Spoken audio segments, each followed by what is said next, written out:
ਸਤਨਾਮ ਸ਼੍ਰੀ ਵਾਹਿਗੁਰੂ ਸਾਹਿਬ JIO. ਪਰਮ ਸਨਮਾਨਯੋਗ ਗੁਰੂ ਰੂਪ ਗੁਰੂ ਖਾਲਸਾ ਸਾਧ ਸੰਗਤ ਜੀ, ਵਾਹਿਗੁਰੂ ਜੀ ਕਾ ਖਾਲਸਾ, ਵਾਹਿਗੁਰੂ ਜੀ ਕੀ ਫਤਿਹ। ਭਾਈ ਲੱਖੂ ਜੀ ਸ਼੍ਰੀ ਗੁਰੂ ਅਰਜਨ ਦੇਵ ਜੀ ਦੇ ਬਹੁਤ ਹੀ ਪਿਆਰੇ ਸਿੱਖ ਹੋਏ ਹਨ, ਕਿਉਂਕਿ ਭਾਈ ਲੱਖੂ ਜੀ ਸ਼੍ਰੀ ਜਪਜੀ ਸਾਹਿਬ ਦੀ ਬਾਣੀ ਦੁਆਰਾ ਬ੍ਰਹਮ ਗਿਆਨੀ ਹੋਏ ਹਨ। ਲਾਹੌਰ ਦੇ ਵਿੱਚ ਜਿੱਥੇ ਪਟੋਲੀਏ ਕੰਮ ਕਰਦੇ ਸਨ, ਪਟੋਲੀਏ ਬਾਜ਼ਾਰ ਵਿੱਚ ਭਾਈ ਲੱਖੂ ਜੀ ਤੇ ਭਾਈ ਲੱਦਾ ਜੀ ਪਰਉਪਕਾਰੀ ਰਹਿੰਦੇ ਸਨ। ਜੈਸਾ ਭਾਈ ਗੁਰਦਾਸ ਜੀ ਨੇ ਲਿਖਿਆ ਹੈ, ਬੁੱਧੂ ਮਹਿਤਾ ਜਾਣੀਐ ਹੈ, ਕੁਲ ਕੁਮਿਆਰ ਭਗਤ ਨਿਰੰਕਾਰੀ, ਲੱਖੂ ਵਿੱਚ ਪਟੋਲੀਆ ਭਾਈ ਲੱਧਾ ਪਰਉਪਕਾਰੀ। ਜ਼ਿਲ੍ਹਾ ਅੰਮ੍ਰਿਤਸਰ ਦੀ ਪੱਟੀ ਤਹਿਸੀਲ ਵਿੱਚ ਨਗਰ ਮਨਾਵਾ, ਜੋ ਖੇਮਕਰਨ ਦੇ ਕੋਲ ਹੈ, ਭਾਈ ਲੱਖੂ ਜੀ ਉਸ ਸਥਾਨ 'ਤੇ ਨਿਵਾਸ ਰੱਖਦੇ ਸਨ। ਪਹਿਲੀ ਉਮਰ ਵਿੱਚ ਡਾਕੇ ਮਾਰਨ ਦਾ ਕੰਮ ਕਰਦੇ ਸਨ, ਜਿਸ ਕਰਕੇ ਨਾਮ ਲੱਖੂ ਧਾੜਵੀ ਪ੍ਰਸਿੱਧ ਹੋ ਗਿਆ। ਇੱਕ ਵਾਰ ਦੀ ਗੱਲ ਹੈ, ਜਦੋਂ ਇਹ ਲੋਕਾਂ ਨੂੰ ਲੁੱਟਣ ਵਾਸਤੇ ਜੰਗਲ ਵਿੱਚ ਗਏ ਤਾਂ ਇੱਕ ਸਿੱਖ ਪੰਜਵੇਂ ਪਾਤਸ਼ਾਹ ਸ਼੍ਰੀ ਗੁਰੂ ਅਰਜਨ ਦੇਵ ਜੀ ਦੇ ਚੰਗੀ ਅਵਸਥਾ ਵਾਲੇ ਸਿੱਖ ਭਾਈ ਪਿਰਾਣਾ ਜੀ ਨੇ ਲੰਗਰਾਂ ਵਾਸਤੇ ਲੱਕੜਾਂ ਇਕੱਠੀਆਂ ਕਰਕੇ ਉਹਨਾਂ ਦੀ ਭਰੀ ਬੰਨ੍ਹ ਕੇ ਪਾਸ ਰੱਖੀ ਹੋਈ ਹੈ। ਸਤਿਗੁਰਾਂ ਜੀ ਦੇ ਚਰਨਾਂ ਦਾ ਧਿਆਨ ਧਰ ਕੇ ਸਮਾਧੀ ਲਾਈ ਬੈਠੇ ਹਨ ਤਾਂ ਲੱਖੂ ਧਾੜਵੀ ਨੇ ਮੱਥਾ ਟੇਕਿਆ, ਭਾਵਨਾ ਵਿੱਚ ਆ ਕੇ ਸੁਖਣਾ ਸੁਖੀ ਕਿ ਜੇ ਅੱਜ ਲੁੱਟ ਦਾ ਚੰਗਾ ਮਾਲ ਮਿਲਿਆ ਤਾਂ ਹੇ ਰੱਬ ਦੇ ਪਿਆਰਿਆ, ਲੋਕੀ ਤਾਂ 10ਵਾਂ ਹਿੱਸਾ ਵੀ ਨਹੀਂ ਦਿੰਦੇ, ਪਰ ਮੈਂ ਤੈਨੂੰ 3 ਹਿੱਸਾ ਦਿਆਂਗਾ। ਅੱਗੇ ਜੰਗਲ ਵਿੱਚ ਜਾ ਕੇ ਘਾਤ ਲਾ ਕੇ ਬੈਠ ਗਿਆ ਤਾਂ ਸਬੱਬ ਨਾਲ ਰਿਸ਼ਤੇਦਾਰੀ ਵਿੱਚ ਵਿਆਹ ਜਾਂਦੀਆਂ ਬੀਬੀਆਂ, ਜਿਨ੍ਹਾਂ ਨੇ ਬਹੁਤ ਕੀਮਤੀ ਗਹਿਣੇ ਅਤੇ ਬਹੁਤ ਕੀਮਤੀ ਬਸਤਰ ਪਾਏ ਹੋਏ ਸਨ, ਲੱਖੂ ਧਾੜਵੀ ਨੇ ਉੱਚੀ ਆਵਾਜ਼ ਵਿੱਚ ਦਬਕਾ ਮਾਰਿਆ, ਅੱਖਾਂ ਲਾਲ ਕਰਕੇ ਮੂੰਹੋਂ ਕਿਹਾ ਕਿ ਮੈਂ ਲੱਖੂ ਧਾੜਵੀ ਹਾਂ, ਜੇਕਰ ਖੈਰ ਚਾਹੁੰਦੀਆਂ ਹੋ ਤਾਂ ਗਹਿਣੇ ਅਤੇ ਬਸਤਰ ਉਤਾਰ ਕੇ ਰੱਖ ਦਿਓ। ਲੱਖੂ ਦਾ ਨਾਮ ਬਹੁਤ ਪ੍ਰਸਿੱਧ ਹੋਇਆ ਸੀ, ਇਸ ਲਈ ਬੀਬੀਆਂ ਡਰ ਗਈਆਂ, ਸਾਹ ਸੁੱਕ ਗਏ, ਰੰਗ ਪੀਲੇ ਪੈ ਗਏ। ਵਸਤਰਾਂ ਤੇ ਗਹਿਣਿਆਂ ਨਾਲੋਂ ਆਪਣੀ ਜਾਨ ਨੂੰ ਕੀਮਤੀ ਸਮਝ ਕੇ ਡਰਦੀਆਂ ਹੋਈਆਂ ਨੇ ਝਾੜੀਆਂ ਓਹਲੇ ਹੋ ਕੇ ਗਹਿਣੇ ਅਤੇ ਬਸਤਰ ਉਤਾਰ ਕੇ ਦੇ ਦਿੱਤੇ। ਲੱਖੂ ਧਾੜਵੀ ਗਹਿਣੇ ਅਤੇ ਬਸਤਰਾਂ ਦੀ ਪੰਡ ਬੰਨ੍ਹ ਕੇ ਆਪਣੀ ਸੁੱਖੀ ਹੋਈ ਸੁਖਣਾ ਅਨੁਸਾਰ ਭਾਈ ਪਿਰਾਣਾ ਪਾਸ ਪਹੁੰਚ ਗਏ। ਬੀਬੀਆਂ ਰੋ ਰਹੀਆਂ ਸਨ, ਕਿਉਂਕਿ ਹੋਰ ਕੋਈ ਚਾਰਾ ਨਹੀਂ ਸੀ, ਬਸਤਰ ਵੀ ਨਹੀਂ ਸਨ, ਜਿਸ ਕਰਕੇ ਸ਼ਰਮ ਦੀਆਂ ਮਾਰੀਆਂ ਬੈਠੀਆਂ ਸਨ। ਉਧਰ ਜਦੋਂ ਭਾਈ ਪਿਰਾਣਾ ਜੀ ਦੀ ਸਮਾਧੀ ਖੁੱਲ੍ਹੀ ਤਾਂ ਪਾਸ ਬੈਠੇ ਲੱਖੂ ਧਾੜਵੀ ਨੂੰ ਵੇਖ ਕੇ ਕਹਿਣ ਲੱਗੇ ਕਿ ਤੂੰ ਕੌਣ ਹੈ ਤੇ ਕੀ ਲੈ ਕੇ ਆਇਆ ਹੈ? ਤਾਂ ਅੱਗੋਂ ਲੱਖੂ ਧਾੜਵੀ ਨੇ ਕਿਹਾ ਕਿ ਮੈਂ ਲੱਖੂ ਧਾੜਵੀ ਹਾਂ, ਕਈ ਦਿਨਾਂ ਤੋਂ ਮੈਨੂੰ ਕੋਈ ਮਾਲ ਹੱਥ ਨਹੀਂ ਸੀ ਲੱਗਾ। ਅੱਜ ਤੁਹਾਡੀ ਸੁਖਣਾ ਸੁੱਖ ਕੇ ਮੇਰੀ ਮੁਰਾਦ ਪੂਰੀ ਹੋ ਗਈ ਹੈ। ਅੱਜ ਕੁਝ ਬੀਬੀਆਂ ਅਤੇ ਬੰਦੇ ਵਿਆਹ 'ਚ ਸ਼ਾਮਲ ਹੋਣ ਲਈ ਜਾ ਰਹੇ ਸਨ। ਭਾਈ ਅੱਗੇ ਲੰਘ ਗਏ, ਬੀਬੀਆਂ ਗੱਲਾਂ ਦੇ ਲਾਲਚ ਵਿੱਚ ਪਿੱਛੇ ਰਹਿ ਗਈਆਂ, ਰਾਹ ਭੁੱਲ ਗਈਆਂ। ਉਹਨਾਂ ਨੇ ਮੈਨੂੰ ਭਲਾ ਪੁਰਸ਼ ਜਾਣ ਕੇ ਰਾਹ ਪੁੱਛਿਆ ਤੇ ਮੈਂ ਉਹਨਾਂ ਨੂੰ ਗਲਤ ਰਸਤੇ ਪਾ ਕੇ ਸੰਘਣੇ ਜੰਗਲ ਵਿੱਚ ਲੈ ਗਿਆ, ਮਾਰਨ ਦੀ ਧਮਕੀ ਦੇ ਕੇ ਗਹਿਣੇ ਅਤੇ ਬਸਤਰ ਲੁੱਟ ਕੇ ਲਿਆਇਆ ਹਾਂ। ਮੈਨੂੰ ਖੁਸ਼ੀ ਹੈ ਕਿ ਤੁਹਾਡੀ ਸੁਖਣਾ ਛੇਤੀ ਫਲ ਗਈ। ਹੁਣ ਤੁਸੀਂ 3 ਹਿੱਸੇ ਦੀ ਬਜਾਏ ਭਾਵੇਂ ਅੱਧੀ ਲੈ ਲਓ। ਤਾਂ ਅੱਗੋਂ ਭਾਈ ਪਿਰਾਣਾ ਜੀ ਇਸ ਨੂੰ ਸਿੱਧੇ ਰਸਤੇ ਪਾਉਣ ਵਾਸਤੇ ਸਖਤੀ ਨਾਲ ਬੋਲੇ ਕਿ ਤੂੰ ਵੱਡਾ ਪਾਪੀ ਹੈ। ਖੋਟੀ ਕਿਰਤ ਵਿੱਚ ਸਾਥ ਦੇਣ ਵਾਲਾ ਵੀ ਖੋਟਾ ਹੋ ਜਾਂਦਾ ਹੈ। ਯਾਦ ਰੱਖੀ, ਜੇ ਮੇਰੀ ਸੁਖਣਾ ਪੂਰੀ ਹੋ ਸਕਦੀ ਹੈ ਤਾਂ ਕੀ ਮੇਰਾ ਸਰਾਪ ਪੂਰਾ ਨਹੀਂ ਹੋ ਸਕਦਾ? ਤੈਨੂੰ ਸਰਾਪ ਦੇ ਦਿਆਂਗਾ ਤਾਂ ਕਿ ਤੂੰ ਅੱਗੇ ਨੂੰ ਐਸਾ ਪਾਪ ਨਾ ਕਰ ਸਕੇ। ਲੱਖੂ ਧਾੜਵੀ, ਜੋ ਵੱਡੇ ਵੱਡੇ ਪਾਪ ਕਰਕੇ ਕਦੇ ਘਬਰਾਇਆ ਨਹੀਂ ਸੀ, ਅੱਜ ਮਹਾਂਪੁਰਖਾਂ ਦੇ ਤੇਜ ਪ੍ਰਤਾਪ ਅੱਗੇ ਘਬਰਾਇਆ ਤੇ ਚਰਨ ਫੜ ਕੇ ਇੱਕੋ ਗੱਲ ਵਾਰ-ਵਾਰ ਕਹਿ ਰਿਹਾ ਸੀ ਕਿ ਮੈਨੂੰ ਪਾਪੀ ਨੂੰ ਬਖਸ਼ ਲਓ, ਸਰਾਪ ਨਾ ਦਿਓ। ਮੈਂ ਤੁਹਾਡਾ ਦਾਸ ਹੋਇਆ, ਜੋ ਕਹੋਗੇ ਉਹ ਹੀ ਕਰਾਂਗਾ। ਤਾਂ ਭਾਈ ਪਿਰਾਣੇ ਨੇ ਕਿਹਾ ਕਿ ਜੇ ਪਰਮੇਸ਼ਰ ਦੀ ਖੁਸ਼ੀ ਚਾਹੁੰਦਾ ਹੈ ਤਾਂ ਬਾਕੀ ਕੰਮ ਤਾਂ ਬਾਅਦ ਵਿੱਚ ਦੱਸਾਂਗੇ। ਪਹਿਲਾ ਕੰਮ ਇਹ ਕਰ ਕਿ ਗਹਿਣੇ ਅਤੇ ਬਸਤਰ ਜਿਨ੍ਹਾਂ ਬੀਬੀਆਂ ਦੇ ਲੁੱਟ ਕੇ ਲਿਆਇਆ ਹੈ ਉਹਨਾਂ ਨੂੰ ਵਾਪਸ ਕਰਕੇ ਆ। ਅੱਗੋਂ ਵਾਸਤੇ ਪ੍ਰਣ ਕਰ ਕਿ ਕਦੇ ਚੋਰੀ ਅਤੇ ਡਾਕਾ ਨਹੀਂ ਮਾਰਾਂਗਾ ਅਤੇ ਗੁਰੂ ਕਾ ਸਿੱਖ ਬਣ ਕੇ ਜੀਵਨ ਸਫਲਾ ਕਰਾਂਗਾ। ਲੱਖੂ ਧਾੜਵੀ ਨੇ ਹੱਥ ਜੋੜ ਕੇ ਸਵੀਕਾਰ ਕੀਤਾ। ਬਚਨ ਮੰਨ ਕੇ ਗਹਿਣੇ ਅਤੇ ਬਸਤਰਾਂ ਦੀ ਜੋ ਪੰਡ ਬੰਨੀ ਹੋਈ ਸੀ ਲੈ ਕੇ ਉੱਥੇ ਪਹੁੰਚਿਆ ਜਿੱਥੇ ਬਸਤਰਹੀਨ ਇਸ ਦੇ ਜ਼ੁਲਮ ਦਾ ਸ਼ਿਕਾਰ ਹੋਈਆਂ ਬੀਬੀਆਂ ਰੋ ਰਹੀਆਂ ਸਨ, ਤੇ ਪੰਡ ਉਹਨਾਂ ਦੇ ਅੱਗੇ ਸੁੱਟ ਕੇ ਪਿੱਠ ਕਰਕੇ ਖੜ ਗਿਆ ਤੇ ਕਿਹਾ, ਭੈਣੋ, ਹੁਣ ਰੋਣ ਅਤੇ ਡਰਨ ਦੀ ਲੋੜ ਨਹੀਂ। ਜਦੋਂ ਬਸਤਰ ਪਹਿਨ ਲਵੋਗੀਆਂ ਤਾਂ ਦੱਸਣਾ, ਕਿਉਂਕਿ ਮੈਂ ਤੁਹਾਡੇ ਕੋਲੋਂ ਹੱਥ ਜੋੜ ਕੇ ਮਾਫੀ ਮੰਗਣ ਵਾਸਤੇ ਉਤਨੀ ਦੇਰ ਤੱਕ ਇੱਥੇ ਖੜਾਂਗਾ। ਤਾਂ ਜਦੋਂ ਬੀਬੀਆਂ ਨੇ ਗਹਿਣੇ ਬਸਤਰ ਪਾ ਲਏ ਤੇ ਫਿਰ ਬੋਲੀਆਂ ਕਿ ਵੀਰਿਆ, ਇਹ ਕੀ ਕੀਤਾ? ਪਹਿਲਾਂ ਨਿਰਦਈ ਹੋ ਕੇ ਗਹਿਣੇ ਬਸਤਰ ਉਤਰਵਾ ਲਏ ਤੇ ਹੁਣ ਵਾਪਸ ਕਰ ਦਿੱਤੇ ਹਨ। ਤਾਂ ਇਸ ਨੇ ਹੱਥ ਜੋੜ ਕੇ ਕਿਹਾ ਕਿ ਲੁੱਟਣ ਵਾਲਾ ਲੱਖੂ ਧਾੜਵੀ ਸੀ ਜੋ ਨਿਰਦਈ ਸੀ, ਤੇ ਹੁਣ ਇੱਕ ਮਹਾਂਪੁਰਸ਼ ਦਾ ਸੇਵਕ ਦਇਆਵਾਨ ਹੋ ਕੇ ਤੁਹਾਨੂੰ ਬਸਤਰ ਗਹਿਣੇ ਮੋੜ ਰਿਹਾ ਹੈ ਅਤੇ ਜ਼ਿੰਦਗੀ ਭਰ ਲਈ ਬੁਰਾਈਆਂ ਤਿਆਗ ਦਿੱਤੀਆਂ ਹਨ। ਪਹਿਲਾਂ ਮੈਂ ਤੁਹਾਨੂੰ ਰਾਹ ਭੁਲਾ ਕੇ ਸੰਘਣੇ ਜੰਗਲ ਵਿੱਚ ਲਿਆਇਆ ਸਾਂ। ਮੈਂ ਇਸ ਜੰਗਲ ਦਾ ਭੇਤੀ ਹਾਂ। ਹੁਣ ਤੁਹਾਨੂੰ ਸਿੱਧੇ ਰਸਤੇ ਪਾ ਕੇ ਸੁਰੱਖਿਅਤ ਥਾਂ 'ਤੇ ਪਹੁੰਚਾ ਕੇ ਆਵਾਂਗਾ। ਉਹਨਾਂ ਨੂੰ ਲਿਜਾ ਕੇ ਉਹਨਾਂ ਦੇ ਪਰਿਵਾਰਾਂ ਦੇ ਬੰਦਿਆਂ ਪਾਸ ਛੱਡ ਕੇ ਆਇਆ ਤਾਂ ਸਾਰੇ ਹੈਰਾਨ ਸਨ ਕਿ ਇੱਕ ਧਾੜਵੀ ਇੰਨੀ ਛੇਤੀ ਕਿਵੇਂ ਬਦਲ ਗਿਆ। ਤਾਂ ਉਸਨੇ ਦੱਸਿਆ ਕਿ ਮੈਨੂੰ ਇੱਕ ਮਹਾਂਪੁਰਖ ਮਿਲਿਆ ਹੈ ਜਿਸ ਨੇ ਮੇਰੀ ਜ਼ਿੰਦਗੀ ਇੱਕ ਮਿਲਣੀ ਵਿੱਚ ਬਦਲ ਕੇ ਰੱਖ ਦਿੱਤੀ ਹੈ। ਤਾਂ ਉਹਨਾਂ ਦੇ ਮਨ 'ਤੇ ਵੀ ਗਹਿਰਾ ਅਸਰ ਹੋਇਆ ਕਿ ਧੰਨ ਸ਼੍ਰੀ ਗੁਰੂ ਅਰਜਨ ਦੇਵ ਜੀ, ਜਿਨ੍ਹਾਂ ਦੇ ਕਰਨੀ ਵਾਲੇ ਸਿੱਖ ਇੰਨੇ ਵੱਡੇ ਧਾੜਵੀਆਂ ਨੂੰ ਬਦਲ ਦੇਣ, ਉਹਨਾਂ ਦੇ ਦਰਸ਼ਨ ਕਰਨੇ ਚਾਹੀਦੇ ਹਨ। ਇਹ ਹੋ ਨਹੀਂ ਸਕਦਾ ਕਿ ਫਿਰ ਉਹ ਵਿਆਹ ਤੋਂ ਬਾਅਦ ਗੁਰੂ ਜੀ ਦੇ ਦਰਸ਼ਨ ਨਾ ਕਰਨ ਗਏ ਹੋਣ। ਜਦੋਂ ਲੱਖੂ ਭਾਈ ਪਿਰਾਣਾ ਜੀ ਕੋਲ ਵਾਪਸ ਗਏ ਤੇ ਚਰਨ ਫੜ ਕੇ ਕਹਿਣ ਲੱਗੇ ਕਿ ਹੁਣ ਮੈਨੂੰ ਆਪਣਾ ਸਿੱਖ ਬਣਾਓ, ਤਾਂ ਭਾਈ ਪਿਰਾਣਾ ਜੀ ਨੇ ਕਿਹਾ ਕਿ ਕੋਈ ਵੀ ਗੁਰੂ ਕਾ ਸਿੱਖ ਲੋਕਾਂ ਨੂੰ ਆਪਣੇ ਸਿੱਖ ਨਹੀਂ ਬਣਾਉਂਦਾ, ਅਤੇ ਜੋ ਆਪਣਾ ਸਿੱਖ ਬਣਾਵੇ ਉਹ ਗੁਰੂ ਕਾ ਸਿੱਖ ਨਹੀਂ ਹੋ ਸਕਦਾ। ਇਸ ਲਈ ਜੇ ਸਿੱਖ ਬਣਨਾ ਹੀ ਹੈ ਤਾਂ ਫੇਰ ਮੇਰੇ ਨਾਲ ਚੱਲ।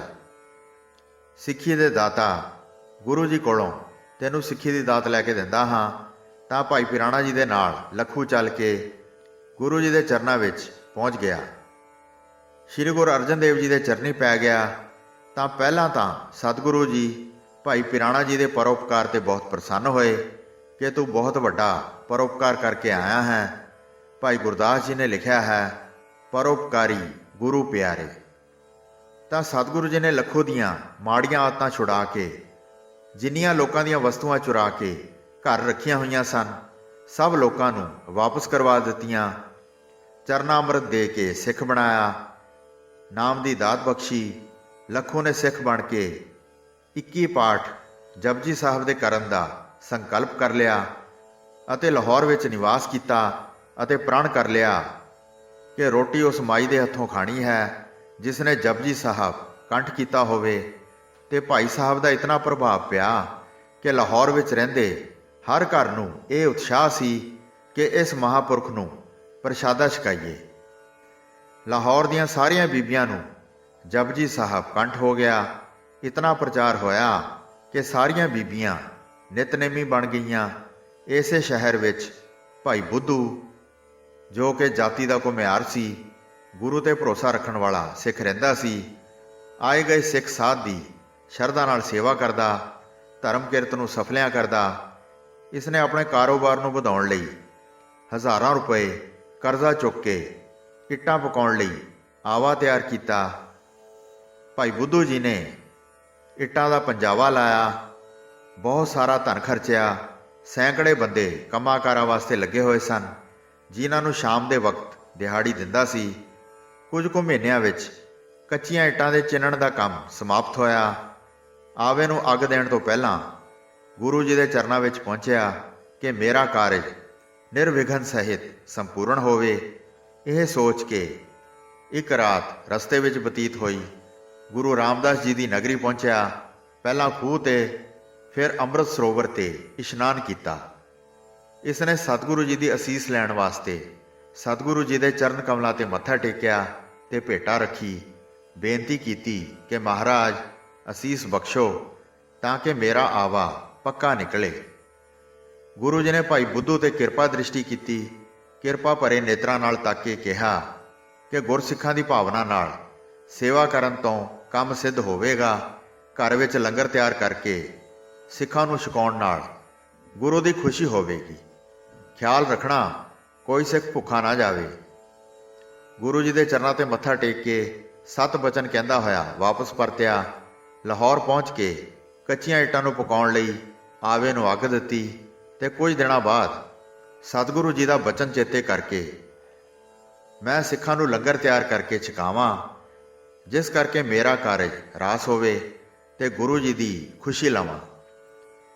ਤੇ ਇਸ ਪ੍ਰਕਾਰ ਸਿੱਖਾਂ ਨੂੰ ਲੰਗਰ ਛਕਾਉਣਾ ਸ਼ੁਰੂ ਕੀਤਾ।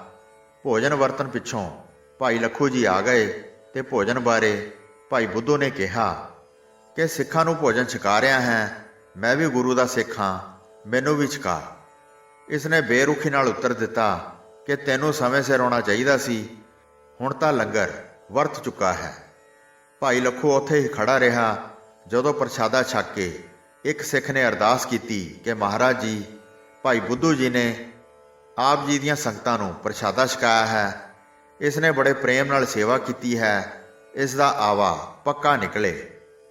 ਭਾਈ ਲੱਖੂ ਜੀ ਅਰਦਾਸ ਦੇ ਵਿੱਚ ਹੀ ਬੋਲ ਪਏ ਕਿ ਸਿੱਖੋ, ਜਿੰਨੀਆਂ ਮਰਜ਼ੀ ਅਰਦਾਸਾਂ ਕਰ ਲਓ, ਬੁੱਧੂ ਦਾ ਆਵਾ ਤਾਂ ਕੱਚਾ ਹੀ ਨਿਕਲੇਗਾ। ਸੁਣ ਕੇ ਭਾਈ ਬੁੱਧੂ ਨੇ ਕਿਹਾ ਕਿ ਵੱਡਾ ਆਇਆ ਹੈ ਸਿੱਖ, ਆਵਾ ਕੱਚਾ ਕਹਿਣ ਵਾਲਾ। ਮੈਨੂੰ ਤਾਂ ਗੁਰੂ ਜੀ ਨੇ ਆਵਾ ਪੱਕਾ ਹੋਣ ਦਾ ਬਚਨ ਦਿੱਤਾ ਹੈ। ਭੋਜਨ ਛਕਣ ਲਈ ਆਪ ਨਹੀਂ ਪਹੁੰਚਿਆ ਤੇ ਉਲਟਾ ਕ੍ਰੋਧ ਵਿੱਚ ਆ ਕੇ ਮੈਨੂੰ ਸ਼ਰਾਬ ਦੇ ਰਿਹਾ ਹੈ। ਤਾਂ ਜਦੋਂ ਭਾਈ ਲੱਖੂ ਨੇ ਕਿਹਾ ਕਿ ਮੈਂ ਗੁਰੂ ਦਾ ਨਿਮਾਣਾ ਸਿੱਖ ਹਾਂ, ਤੇਰਾ ਆਵਾ ਕੱਚਾ ਰਹੇਗਾ, ਇਹ ਬਚਨ 3 ਵਾਰ ਕਹੇ। ਭਾਈ ਬੁੱਧੂ ਦੇ ਮਨ ਵਿੱਚ ਭਾਵੇਂ ਸ਼ੰਕਾ ਤਾਂ ਉਸੇ ਦਿਨ ਪੈ ਗਈ ਸੀ ਜਦੋਂ ਭਾਈ ਲੱਖੂ ਨੇ ਆਵਾ ਕੱਚਾ ਹੋਣ ਦਾ ਬਚਨ ਕੀਤਾ, ਪਰ ਕੁਝ ਦਿਨਾਂ ਬਾਅਦ ਜਦੋਂ ਆ ਕੇ ਆਵਾ ਦੇਖਿਆ ਤਾਂ ਆਵਾ ਸੱਚਮੁੱਚ ਕੱਚਾ ਨਿਕਲਿਆ। ਭਾਈ ਬੁੱਧੂ ਬਹੁਤ ਹੈਰਾਨ ਹੋਇਆ ਤੇ ਬਹੁਤ ਜਲਦੀ ਗੁਰੂ ਜੀ ਦੀ ਨਗਰੀ ਅੰਮ੍ਰਿਤਸਰ ਪਹੁੰਚਿਆ ਤੇ ਬੇਨਤੀ ਕੀਤੀ ਕਿ ਸਤਿਗੁਰੂ ਜੀ, ਤੁਸੀਂ ਤਾਂ ਆਵਾ ਪੱਕਾ ਹੋਣ ਦਾ ਵਰ ਦਿੱਤਾ ਸੀ, ਪਰ ਆਵਾ ਕੱਚਾ ਨਿਕਲਿਆ। ਨਫਾ ਤਾਂ ਕੀ ਹੋਣਾ ਸੀ, ਮੇਰਾ ਮੂਲ ਵੀ ਗਿਆ। ਤੁਹਾਡੇ ਬਚਨਾਂ ਤੋਂ ਬਿਨਾਂ ਮੇਰਾ ਹੋਰ ਕੋਈ ਆਸਰਾ ਨਹੀਂ ਹੈ, ਮੈਂ ਤਾਂ ਕਰਜ਼ਾ ਦਿੰਦਾ ਹੀ ਮਰ ਜਾਵਾਂਗਾ। ਸਤਿਗੁਰੂ ਜੀ ਨੇ ਕਿਹਾ ਕਿ ਤੂੰ ਗੁਰਸਿੱਖ ਸੰਗਤਾਂ ਨੂੰ ਭੋਜਨ ਛਕਾਇਆ ਸੀ? ਭਾਈ ਬੁੱਧੂ ਨੇ ਕਿਹਾ ਕਿ ਹਾਂ ਸਤਿਗੁਰੂ ਜੀ, ਆਪ ਜੀ ਦੇ ਕਹੇ ਅਨੁਸਾਰ ਗੁਰਸਿੱਖ ਸੰਗਤਾਂ ਨੂੰ ਲੰਗਰ ਛਕਾ ਕੇ ਸੇਵਾ ਕੀਤੀ ਹੈ। ਗੁਰੂ ਜੀ ਕਹਿਣ ਲੱਗੇ ਕਿ ਸਾਨੂੰ ਲੱਗਦਾ ਹੈ ਕਿ ਤੇਰੇ ਕੋਲੋਂ ਭੋਜਨ ਛਕਾਉਣ ਵੇਲੇ ਕੋਈ ਗਲਤੀ ਹੋਈ ਹੈ। ਕੀ ਸਾਰੇ ਸਿੱਖ ਤੇਰੇ ਘਰੋਂ ਪ੍ਰਸੰਨ ਹੋ ਕੇ ਗਏ ਸਨ?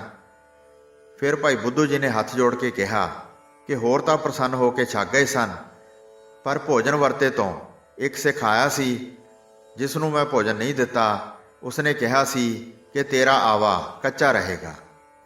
ਤਾਂ ਮੈਂ ਉਸ ਨੂੰ ਜਵਾਬ ਦਿੱਤਾ ਕਿ ਐਸਾ ਕੌਣ ਹੈ ਜੋ ਸਤਿਗੁਰਾਂ ਦਾ ਬਚਨ ਮੇਟੇ। ਇਹ ਇੱਕ ਮੇਰੇ ਕੋਲੋਂ ਭੁੱਲ ਹੋਈ ਹੈ, ਪਰ ਹੈਰਾਨੀ ਦੀ ਗੱਲ ਤਾਂ ਸਤਿਗੁਰੂ ਜੀ ਇਹ ਹੈ ਕਿ ਤੁਹਾਡੇ ਬਚਨ ਨੂੰ ਇੱਕ ਸਿੱਖ ਨੇ ਮੋੜ ਦਿੱਤਾ। ਇਹ ਕੀ ਕਾਰਨ ਹੈ? ਤਾਂ ਸਤਿਗੁਰੂ ਜੀ ਨੇ ਕਿਹਾ ਕਿ ਬੁੱਧੂ ਸ਼ਾਹ, ਭਾਈ ਲੱਖੂ ਦੀ ਲਿਵ ਜੁੜੀ ਹੋਈ ਹੈ। 21 ਪਾਠ ਜਪਜੀ ਸਾਹਿਬ ਦੇ ਕਰਨੇ ਕਰਕੇ ਉਸ ਦੀ ਰਸਨਾ ਉੱਪਰ ਬਰਕਤਾਂ ਹੋ ਗਈਆਂ ਹਨ। ਇਸ ਲਈ ਗੁਰੂ ਨਾਨਕ ਉਸ ਦੀ ਰਸਨਾ ਉੱਪਰ ਵਸਦਾ ਹੈ ਤੇ ਪਰਮਾਤਮਾ ਦਾ ਆਦਿ ਤੋਂ ਹੀ ਇਹ ਸੁਭਾਅ ਚੱਲਿਆ ਆਉਂਦਾ ਹੈ। ਜੈਸਾ ਕਿ ਮੇਰੀ ਬਾਂਧੀ ਭਗਤ ਛਡਾਵੈ, ਭਗਤ ਨਾ ਛੂਟੈ ਮੋਹੇ, ਏਕ ਸਮੈ ਮੋਹ ਕੋ ਗਹਿ ਬਾਂਧੈ, ਤੋ ਫੁਨ ਮੋਹ ਪੈ ਜਵਾਬ ਨਾ ਹੋਏ। ਇਸ ਕਰਕੇ ਅਸੀਂ ਆਪਣੇ ਗੁਰਸਿੱਖ ਦੇ ਬਚਨ ਦੀ ਲਾਜ ਰੱਖੀ ਹੈ। ਪਰ ਹੇ ਬੁੱਧੂ ਸ਼ਾਹ, ਤੂੰ ਵੀ ਭਾਵਨਾ ਧਾਰ ਕੇ ਗੁਰੂ ਸ਼ਰਨ ਵਿੱਚ ਆਇਆ ਹੈ ਅਤੇ ਗੁਰੂ ਦੀ ਸੰਗਤ ਨੂੰ ਪ੍ਰਸ਼ਾਦਾ ਛਕਾਇਆ ਹੈ। ਇਸ ਲਈ ਗੁਰੂ ਦੋਵੇਂ ਥਾਂ ਰੱਖੇਗਾ, ਸਿੱਖ ਦਾ ਕੀਤਾ ਹੋਇਆ ਬਚਨ ਤੇ ਤੇਰੀ ਭਾਵਨਾ। ਇੱਟਾਂ ਤਾਂ ਤੇਰੀਆਂ ਆਵੇ ਵਿੱਚੋਂ ਕੱਚੀਆਂ ਹੀ ਨਿਕਲਣਗੀਆਂ। ਇਹ ਬਚਨ ਤਾਂ ਸਿੱਖ ਦਾ ਪੂਰਾ ਹੋਵੇਗਾ, ਪਰ ਵਿਕਣਗੀਆਂ ਪੱਕੀਆਂ ਦੇ ਭਾਅ। ਪਰ ਅੱਗੇ ਵਾਸਤੇ ਕਿਸੇ ਸਿੱਖ ਦਾ ਨਿਰਾਦਰ ਨਹੀਂ ਕਰਨਾ। ਭਾਈ ਬੁੱਧੂ ਸਤ ਬਚਨ ਕਹਿ ਕੇ ਵਾਪਸ ਆ ਗਿਆ। ਕੁਝ ਸਮੇਂ ਮਗਰੋਂ ਇੰਨੀ ਬਾਰਿਸ਼ ਪਈ ਕਿ ਸੰਮਨ ਬੁਰਜ ਵਾਲੀ ਕੰਧ ਢਹਿ ਪਈ। ਇੱਟਾਂ ਦੀ ਲੋੜ ਪਈ ਤੋਂ ਸਰਕਾਰੀ ਕਰਮਚਾਰੀ ਹੋਰ ਕਿਤੇ ਇੱਟਾਂ ਨਾ ਮਿਲਣ ਕਰਕੇ ਭਾਈ ਬੁੱਧੂ ਜੀ ਕੋਲ ਆਏ ਤਾਂ ਭਾਈ ਬੁੱਧੂ ਜੀ ਦੀਆਂ ਕੱਚੀਆਂ ਇੱਟਾਂ ਨੂੰ ਹੀ ਪੱਕੀਆਂ ਦੇ ਭਾਅ ਖਰੀਦ ਕੇ ਲੈ ਗਏ। ਇਸ ਪ੍ਰਕਾਰ ਕੱਚੀਆਂ ਇੱਟਾਂ ਪੱਕੀਆਂ ਦੇ ਭਾਅ ਵਿਕੀਆਂ। ਇਹ ਸ਼੍ਰੀ ਜਪਜੀ ਸਾਹਿਬ ਦੇ ਮਹਾਤਮ ਵਿੱਚ ਇਤਿਹਾਸਕ ਤੱਤ ਹਨ ਕਿ ਲੱਖੂ ਧਾੜਵੀ ਵੀ ਬ੍ਰਹਮ ਗਿਆਨ ਪ੍ਰਾਪਤ ਕਰਕੇ ਇੱਕ ਮਹਾਨ ਮਹਾਪੁਰਸ਼ ਹੋ ਨਿਬੜਿਆ। ਹੋਈਆਂ ਭੁੱਲਾਂ ਚੁੱਕਾਂ ਦੀ ਖਿਮਾ ਬਖਸ਼ਣੀ ਜੀ। ਦਾਸ ਨੂੰ ਆਗਿਆ ਦਿਓ। ਵਾਹਿਗੁਰੂ ਜੀ ਕਾ ਖਾਲਸਾ, ਵਾਹਿਗੁਰੂ ਜੀ ਕੀ ਫਤਿਹ।